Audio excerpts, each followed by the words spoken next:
Assalamualaikum warahmatullahi wabarakatuh. Perkenalkan saya Zahra Iwasiza dengan NPM 2417051007 dari kelas A jurusan Ilmu Komputer. Di sini saya akan menjelaskan hasil pengerjaan utopia saya untuk mata kuliah AI. Di sini saya menggunakan dataset dengan judul Mall Customer Segmentation Data yang saya peroleh dari Kaggle, yang mana dataset ini berisi data transaksi pelanggan pada sebuah mall dan mencakup informasi dasar. Nah, di sini datasetnya kita lihat. Ini dataset yang saya gunakan. Usability-nya 8,82. Dia punya 5 kolom atau 5 fitur. Pertama ada customer ID, kemudian ada gender, age, annual income, dan spending score.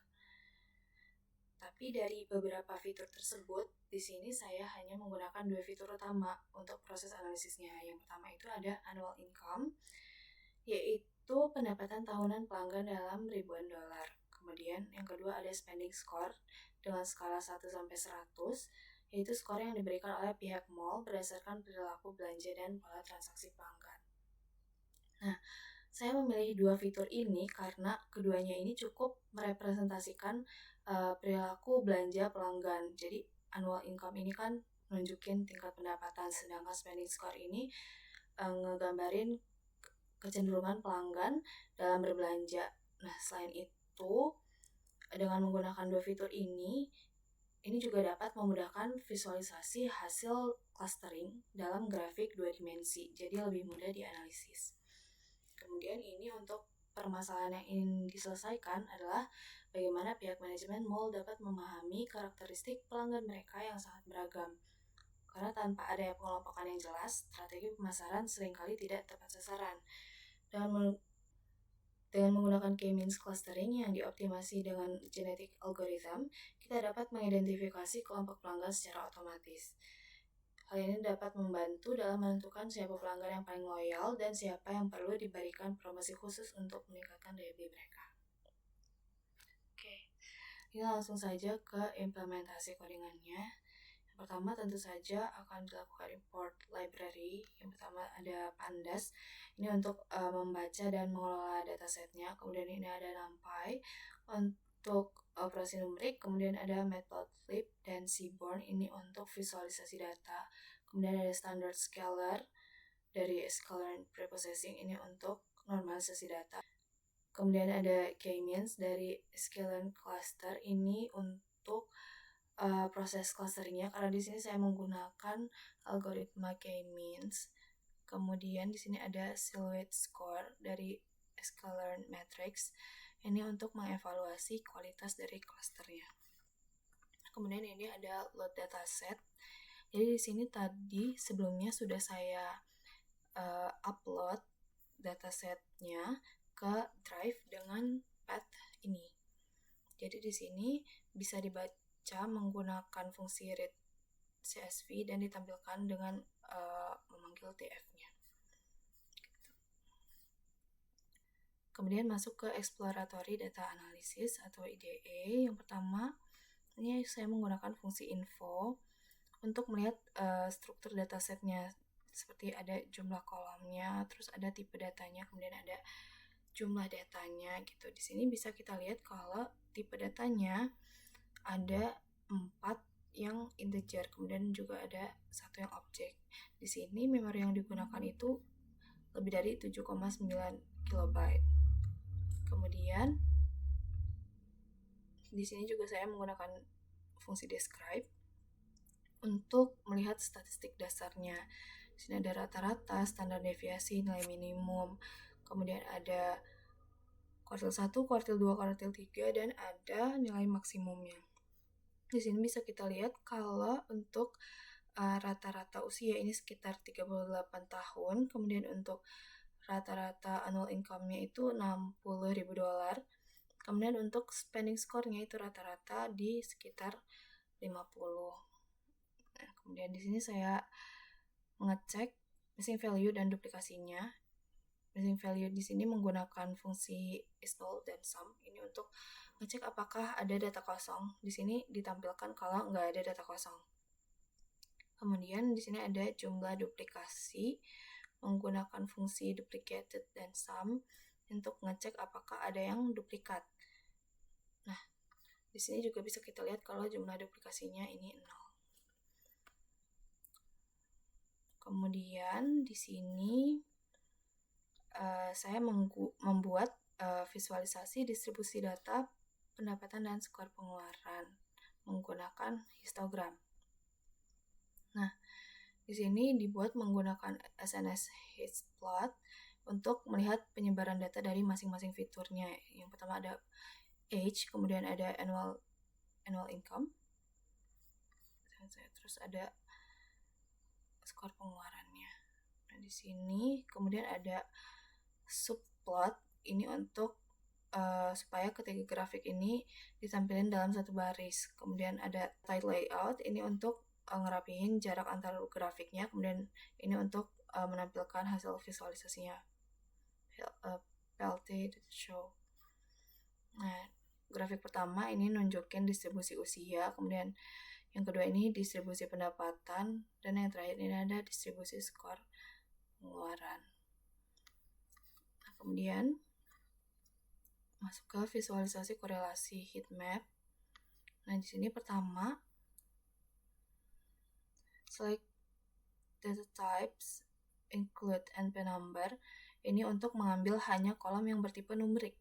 Kemudian kolom customer ID dihapus karena hanya berfungsi sebagai ID dan tidak berpengaruh pada analisisnya. Kemudian ada numeric DF core, ini untuk menghitung nilai korelasi antar fiturnya. Kemudian ini divisualisasikan menggunakan SNS heatmap supaya hubungan antar variabelnya lebih mudah dilihat. Kemudian ini untuk judulnya ada korelasi antar fitur numerik.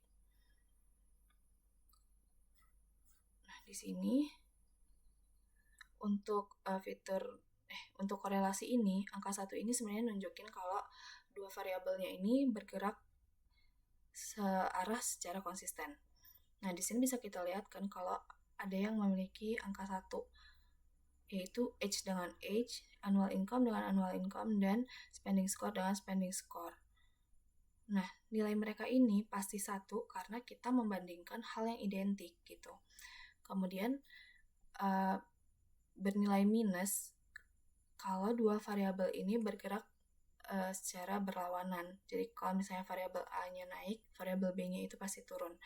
Kemudian kalau angka 0 itu berarti nggak ada hubungan antar kedua variabelnya. Nah, dari grafik yang sudah dibuat ini, bisa kita lihat kalau hubungan antar usia dengan spending score ini minus 0,33. Nah, nilainya negatif ini artinya semakin tua usia seseorang itu ada kecenderungan skor pengeluarannya itu semakin rendah. Kemudian di annual income dengan spending score hasilnya itu 0,0099. Ini kan nilainya hampir 0 ya. Ini membuktikan kalau orang kaya itu belum tentu boros dan orang yang dengan pendapatan rendah itu belum tentu irit. Jadi mereka tuh nggak punya hubungan yang linear. Nah, karena kita nggak bisa nebak perilaku belanja pelanggan hanya dari gajinya aja, jadi di sini saya menggunakan clustering untuk mengelompokkan mereka secara lebih akurat berdasarkan pola belanja tersembunyi. Gitu. Kemudian ini ada data cleaning dan preprocessing. Nah, di sini ada DF drop-nya dengan drop duplicates, itu untuk memastikan kalau datanya benar-benar bersih. Kemudian ada,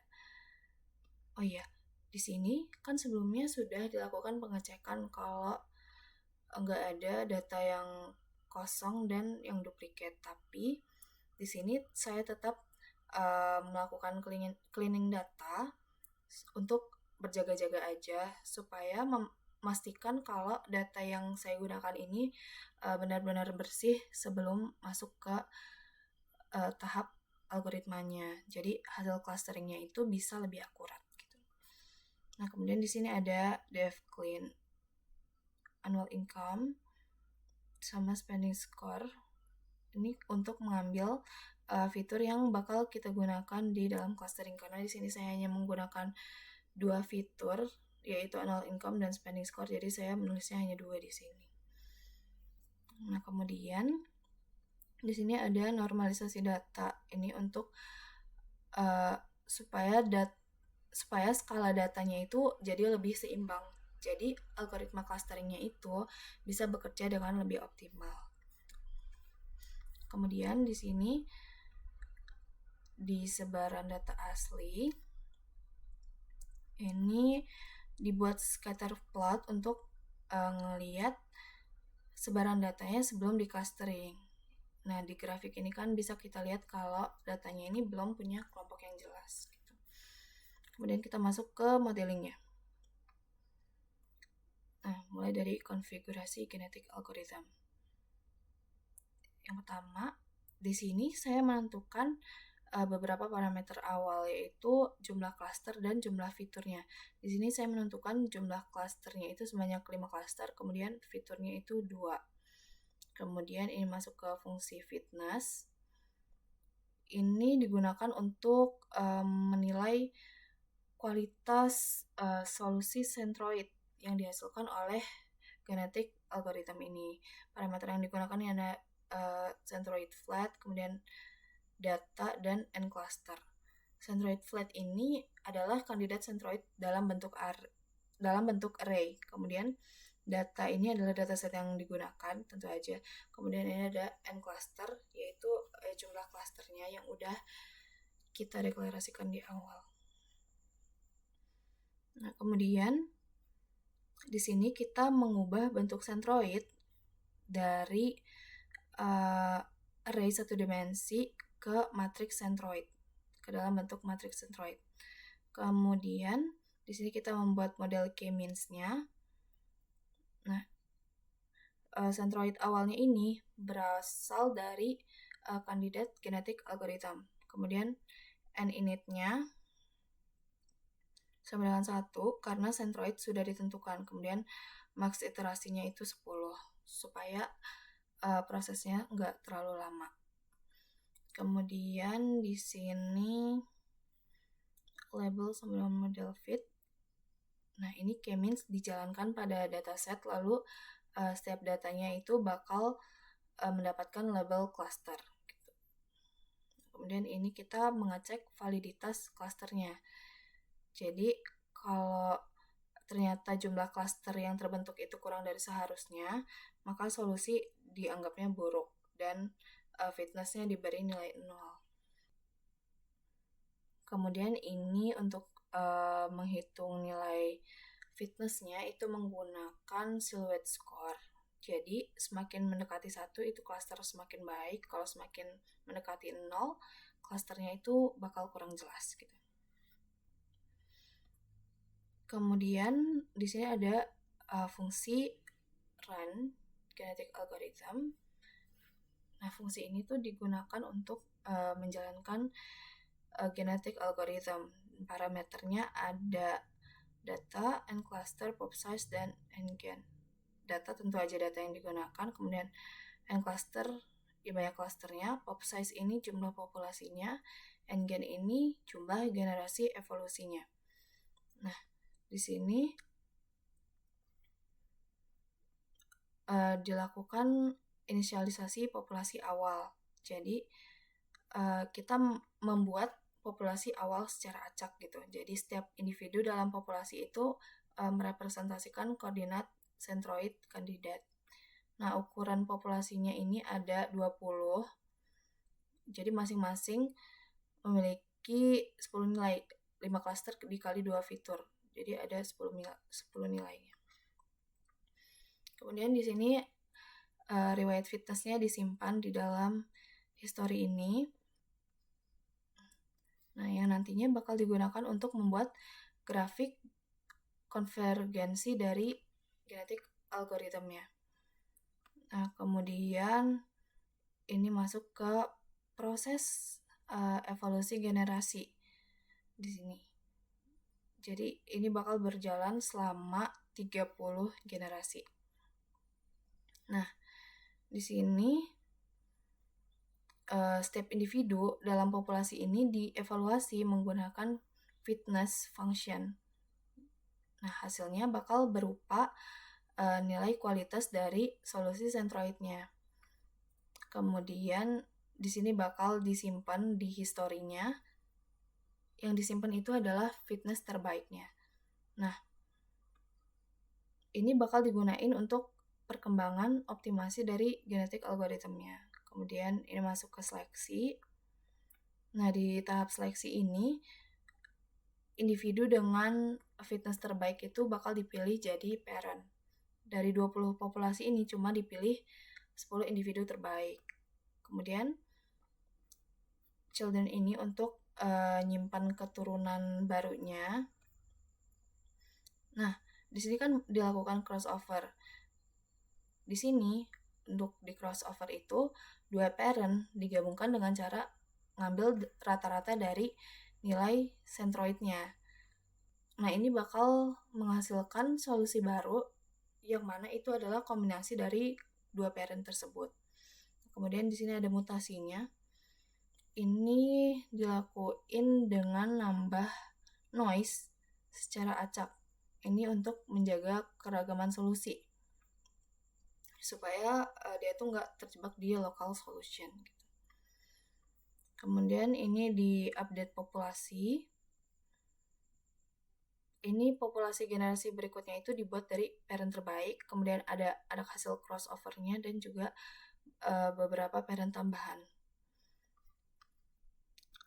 Nah, tapi ini bakal dipotong lagi supaya populasinya itu tetap 20 individu gitu. Nah, hasil akhir dari genetik algorithm ini mengembalikan 2 hasil ya. Yang pertama ada centroid terbaik dan riwayat fitness tiap generasi gitu. Di sini. Nah, di sini untuk jalanin genetik algoritmnya, base init centroid itu centroid optimal yang bakal digunain sama k-means, kemudian ada fitness history. Itu data untuk membuat grafik konvergensi nanti. Nah, kemudian di sini untuk model k-means, ini untuk membuat model k-means-nya and clusters. Nah, ini untuk menentukan jumlah cluster yang akan dibentuk. Kemudian ini init sama dengan base init centroid itu untuk menentukan posisi centroid awal. Terus base init centroid ini supaya proses clustering bisa lebih cepat konvergen dan hasilnya lebih optimal. Gitu. Terus kemudian ini ada end init, artinya k-means-nya cuma dijalanin 1 kali. Nah, ini untuk ngejalanin proses clusteringnya. Fit predict ini untuk ngelakuin 2 hal sekaligus sebenarnya. Fit ini untuk melatih model k-means menggunakan data, kemudian predict itu untuk nentuin cluster mana yang dimiliki oleh setiap datanya. Nah, kemudian kita masuk ke evaluasi dan interpretasi hasilnya. Nah, tadi evaluasinya kan saya menggunakan silhouette score. Nah, nilai yang diperoleh dari silhouette score ini adalah 0,5547.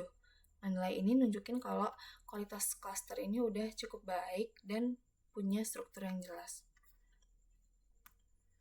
Nah, di sini ada grafik konvergensi. Di sini bisa kita lihat kalau algoritma genetik algorithm itu mampu untuk menemukan solusi yang baik dengan cukup cepat, yaitu pada generasi keduanya. Ya, di sini sudah langsung naik ke atas.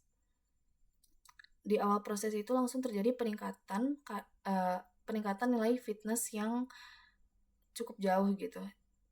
Nah, hal ini nunjukin kalau proses seleksi dan crossover pada program genetik algorithm tadi itu berhasil memilih dan menghubungkan individu terbaik untuk menghasilkan solusi yang terbaik gitu.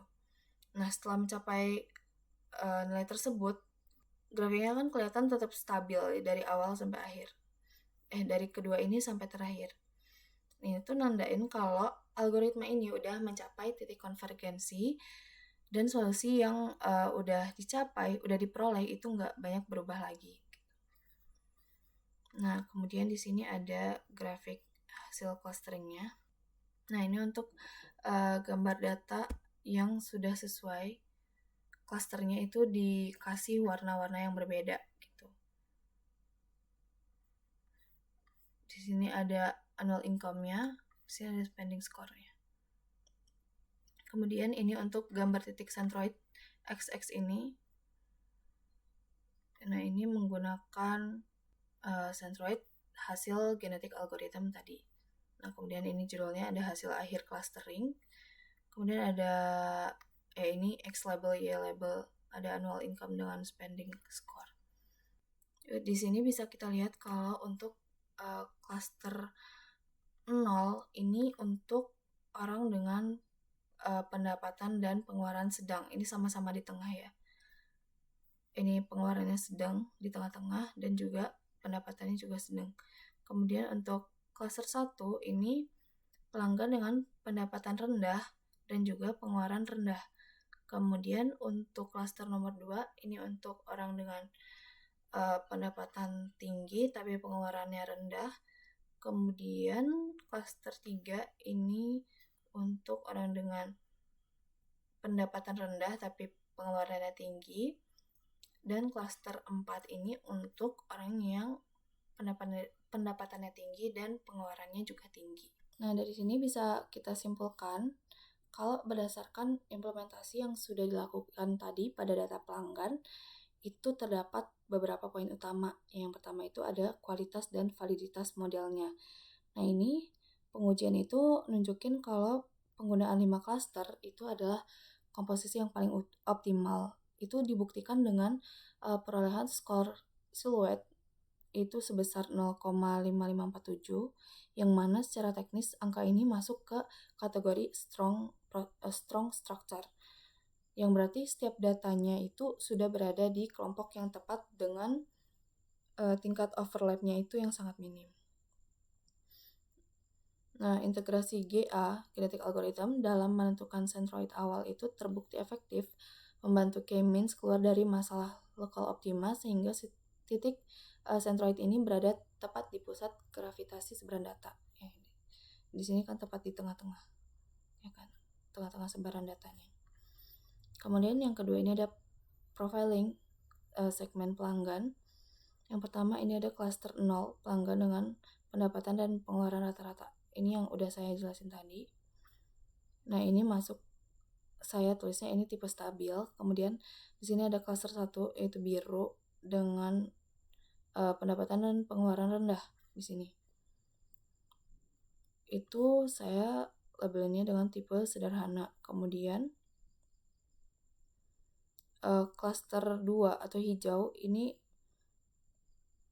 pendapatan tinggi, pengeluaran rendah, ini tipe sederhana. Kemudian tipe hemat atau investasi, Kemudian ada cluster 3 atau ungu itu pendapatan rendah tapi pengeluaran tinggi. Saya labelin dengan tipe impulsif. Kemudian ada cluster 4 atau orange, ini dia punya pendapatan tinggi dan pengeluaran yang tinggi. Nah, dia ini bisa dijadikan sebagai target utama. Nah, ini manfaat strategisnya. Hasil dari clustering ini bisa menjadi dasar yang kuat untuk pengambilan keputusan bisnis. Jadi perusahaan bisa nerapin strategi pemasaran yang berbeda untuk setiap segmennya. Misalnya dia bisa ngasih program loyalty untuk cluster 1 nih, pendapatan rendah, pengeluaran rendah, atau nawarin promo diskon untuk minat cluster 0 dan cluster 2. Nah, tapi si cluster 4 ini adalah target utama dari segala penjualannya. Mungkin sekian yang dapat saya sampaikan. Mohon maaf apabila ada salah kata. Saya akhiri. Wassalamualaikum warahmatullahi wabarakatuh.